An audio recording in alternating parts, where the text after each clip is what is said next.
Hi everyone, how are you doing? I trust you're doing great. And if not, don't worry, you'll be just fine. So, this is my very first video and I am super duper excited. You should be excited for me as well. I did it, I crushed this goal. So, what exactly do you do when your career ladder becomes a train track? How do you handle it? How do you ensure that you don't lose sight of all the later plans that you've had, of all the goals that you've set? Imagine you started the year or even the past year, with that vision board, with that goal that you have written out, depending on what you've laid out for yourself. And it's just not working. It's the promotion is not coming through yet. However, instead of even the promotion, they're asking you to go do something else entirely that does not look exciting, that does not sound in any way appealing to you. What do? You keep moving because it is what it is, right? That is your current reality. But as you move, you don't lose sight of the goal. Out of plan or detour isn't the end of the goal. It's not the end of the road. You're going somewhere, sometimes there's a traffic jam on the highway. I've lived almost all my life in Nigeria, and sometimes there's traffic jam. When there is, we try to bypass the traffic by going to alternative routes. It doesn't mean that we're still not going to end up where we wanted to get to. We just had to take some turns, that would take it longer. Yes, that's how it is as well. On our journey, we need to ensure that we keep moving. We don't stop moving. Yes, it will be discouraging. Of course, there will be days where you feel frustrated, where you feel tired, where you're beginning to even doubt yourself. But don't give in to it. Don't allow the imposter.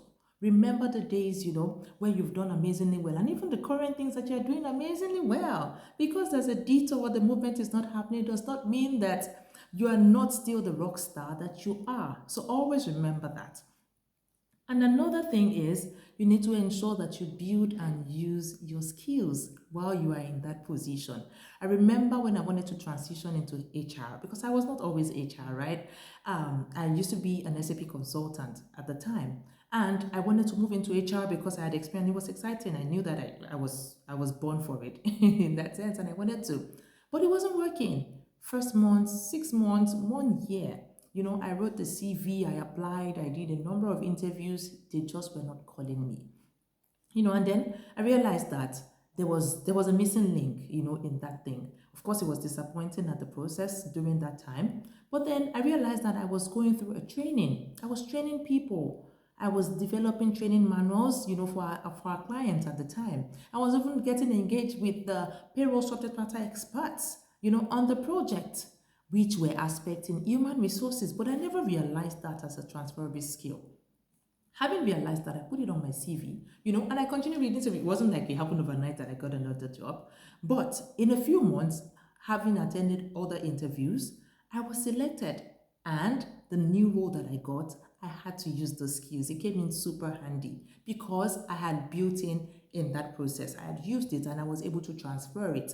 So question, in your current role, what skills are you building that you are able to transfer into that role that you desire? Yes, you have applied.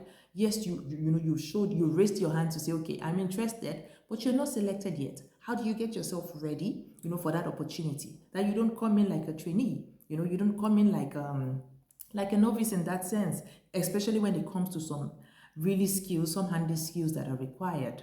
So pay attention to those skills that you're on right now, that you're using right now, that would be useful for you. Some of them you don't even realize would be, but it would come in handy. Prune it, work on it, ensure that it helps you, and you build on it as much as possible. Don't doubt yourself, like I said earlier. Don't give in to the imposter syndrome. Don't allow it take the best of you, because you are still heading in the right direction. So many words, own your career journey. Don't lose sight of it. Don't hand it over to somebody else. Your career is yours. Yes, it may happen in times that it looks like it's out of your control, but you still own it. Don't throw it away. Don't give it to anyone else. Own it. Still put your eyes on the goal. Continue writing, and based on your reality, focus and continue to follow up and ensure that you still end up there. Returning does not mean that you are at the end of the road. So keep your eyes on the goal. Keep your eyes on the mark, and you will surely get there at the end of the day. You've got this. My name is Tolu Lokwefa Kende, and I'm just here to remind you that you've got this. Keep shooting, don't stop. You're the best there is. Thank you.